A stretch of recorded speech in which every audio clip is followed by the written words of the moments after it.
Em nome do Pai, do Filho e do Espírito Santo. Amém. Reflexão do dia 19 de setembro de 2023, 24ª semana do Tempo Comum, terça-feira. Cor litúrgica verde. Santo do dia, São Januário, o milagre do sangue que se liquefaz. São Januário é um homem que nasceu no século III, foi sacerdote, tornou-se bispo e foi perseguido pelas autoridades romanas. Foi jogado aos leões que, diante da sua presença, também, talvez, em seu instinto, tenha percebido a presença de Deus. Não devorou o santo, ao contrário, lambeu-lhe os pés. Tentou se jogar aos ursos para que fosse dilacerado, mas o povo, diante daquela realidade, vendo que os leões não o consumiram, também acabaram entrando contra, né, o imperador que decidiu jogá-lo aos ursos. Então, secretamente, ele foi então decapitado, para que a sua força na pregação fosse silenciada, para que o seu testemunho fosse silenciado. Então, uma devota foi ali, coletou o seu sangue que estava ali sendo derramado, e ela percebia que aquela ampola, o odor era de puro perfume, o perfume da santidade. Século III, 10 séculos depois, nos anos 1300 e alguma coisa, essa relíquia do sangue do São Januário, num momento onde estava acontecendo uma calamidade, uma seca muito grande, em oração na igreja construída em favor do São Januário, esse sangue então ele ferve, ele volta novamente ao estado líquido, manifestando assim o poder de intercessão desse santo, e logo em seguida uma solução foi encontrada. São Januário, o milagre do sangue que se liquefaz. Querido bispo, levai o teu povo ao mais profundo mistério dos milagres. Curai os doentes e socorrei os necessitados, assim como Cristo deseja realizar em nós, que, através das suas relíquias, aconteçam grandes conversões. Amém. São Januário, intercedei por nós. Vivei na pureza do meu coração, assim fala o responsório de hoje, Salmo 100. Eu quero cantar o amor e a justiça, cantar meus hinos a vós, ó Senhor. Desejo trilhar o caminho do bem, mas quando vireis até mim, ó Senhor? Então o autor do Salmo 100, ele sabe que a sua santidade depende de Deus, né? Que por mais que ele se esforce em ser santo, só mesmo pela misericórdia. Até quando, Senhor, vireis até mim, né, para me restaurar, para me dar força, para modificar o meu ser e santificar a minha vida? Viverei na pureza do meu coração. Primeira leitura. A primeira leitura está em 1 Timóteo, capítulo 3, de 1 a 13. Leitura da primeira carta de São Paulo a Timóteo. Caríssimos, eis uma palavra verdadeira. Quem aspira ao episcopado, ou seja, ser bispo, saiba que está desejando uma função sublime. Porque o bispo tem o dever de ser irrepreensível, marido de uma só mulher, sóbrio, prudente, modesto, hospedeiro, capaz de ensinar. Não deve ser dado a bebidas, nem violento, mas condescendente, pacífico, desinteressado. Deve saber governar bem a sua casa, educar os seus filhos na obediência e castidade. Pois quem não sabe governar a própria casa, como poderá governar a igreja de Deus?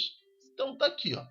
Quem não pode governar a sua própria casa, como governará a igreja de Deus? Serve também para nós servos. Acho que você, como coordenador de um movimento, de um serviço, de uma pastoral, primeiro olha na sua casa, experimente. Como é se a pessoa não consegue governar a sua própria casa, como é que vai governar as coisas da igreja de Deus? não pode ser um recém-convertido, para não acontecer que, ofuscado pela vaidade, venha a cair na mesma condenação que o demônio. Então, cuidado com as vaidades. Então, está falando aqui para o episcopado, para o bispo, né? Mas também serve como reflexo para nós. Cuidado, o serviço na igreja não é um cargo que te dê vaidade, ao contrário, é um serviço. Então, quando a gente está à frente da igreja, ou pregando, ou coordenando alguma coisa na igreja, nós temos que ficar atentos com as vaidades, para que não caiamos na condenação do próprio demônio. Importa também que goze de boa consideração da parte dos de fora, para que não se exponha a infâmias e caia nas armadilhas do diabo. Do mesmo modo, os diáconos devem ser pessoas de respeito, homens de palavras, não inclinados à bebedeira, bebida, nem a lucro vergonhoso. Possuam o mistério da fé junto com a consciência limpa. Antes de receber o cargo, sejam examinados. Se forem considerados dignos, poderão exercer o ministério.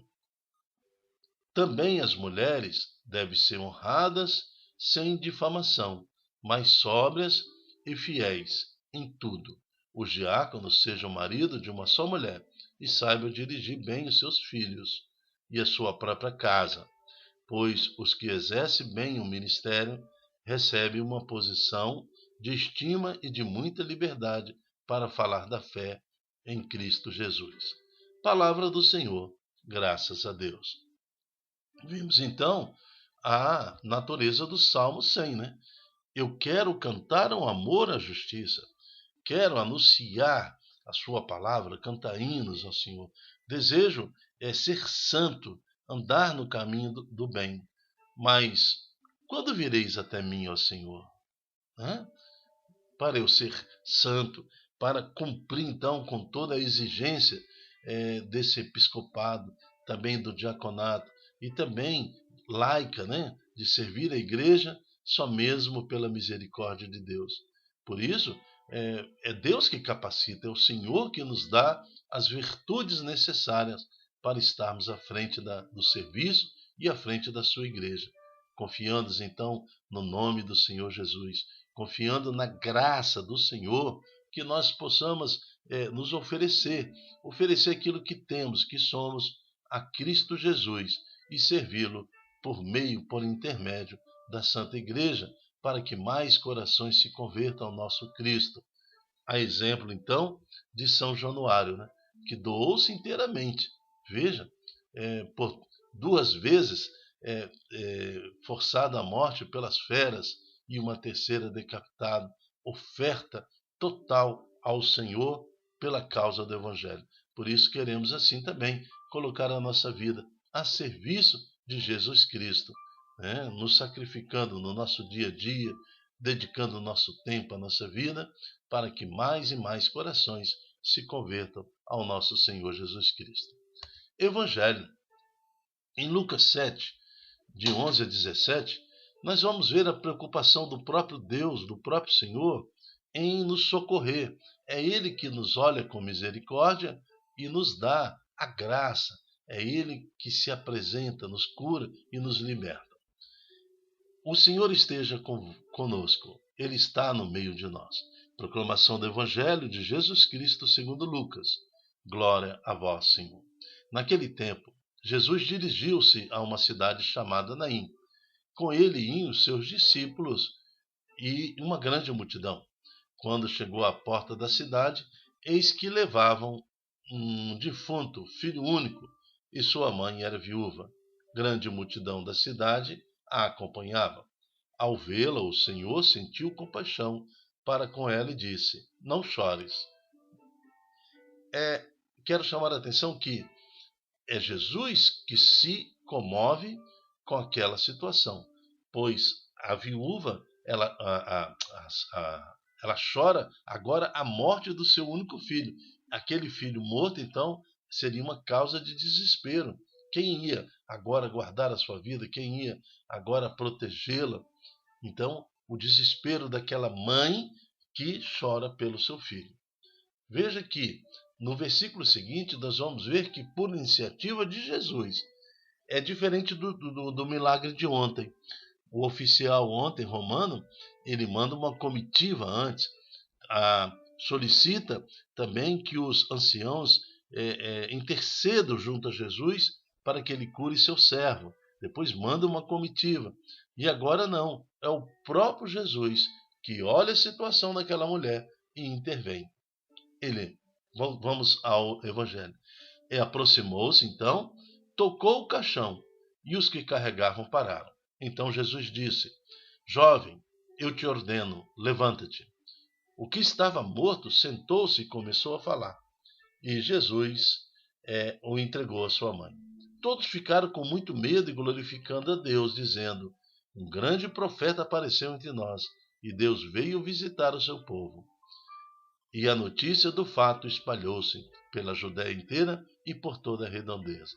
Palavra da salvação. Glória a vós, Senhor. Mais uma vez, eu quero lembrar do Salmo. Até quando, Senhor? Mas quando vireis até mim, Senhor? Aquela viúva que também tinha agora o seu filho morto, né? Então aquela mãe também, viúva e mãe, ela recebeu a visita de Jesus. Mas até quando vireis até mim, ó Senhor? O Salmo 100 hoje nos fala, né? Aquela mulher então experimenta exatamente o que foi falado no Salmo. E Jesus apareceu e por iniciativa do próprio Jesus, ele ressuscita o seu filho. Então estejamos atentos à presença do nosso Senhor Jesus. Possamos servir a Deus sem medidas, como fez São Januário, e termos a certeza de que é o Senhor que se manifesta na nossa vida, é o Senhor que cuida de nós. Ressuscita, Senhor, o nosso filho que está na droga, ressuscita, Senhor, a filha que está perdida, ressuscita a união desse casal, né, que agora está se perdendo com os apelos deste mundo. Ressuscita, Senhor, esta família dissipada. Ressuscita, Senhor, esta casa que vos glorifica. Por isso, louvamos e bendizemos, Senhor, pelo Evangelho de hoje, pelos testemunhos de hoje. Queremos, Senhor, experimentar a sua vinda, a sua manifestação na nossa vida. Amém. Glorificado seja o nome do Senhor Jesus. Eu me chamo Dilton Góes e o nosso projeto chama-se Ai de mim se não evangelizar. Está em 1 Coríntios capítulo 9, 16. Seja você também um evangelizador. Multiplique em suas redes sociais esta palavra, esta pregação, este apelo que fazemos agora a Deus em nome de Jesus, para que mais corações estejam sensíveis à presença do nosso Senhor Jesus. Ajude também a ressuscitar vários jovens que já estão mortos em seus caixões, né?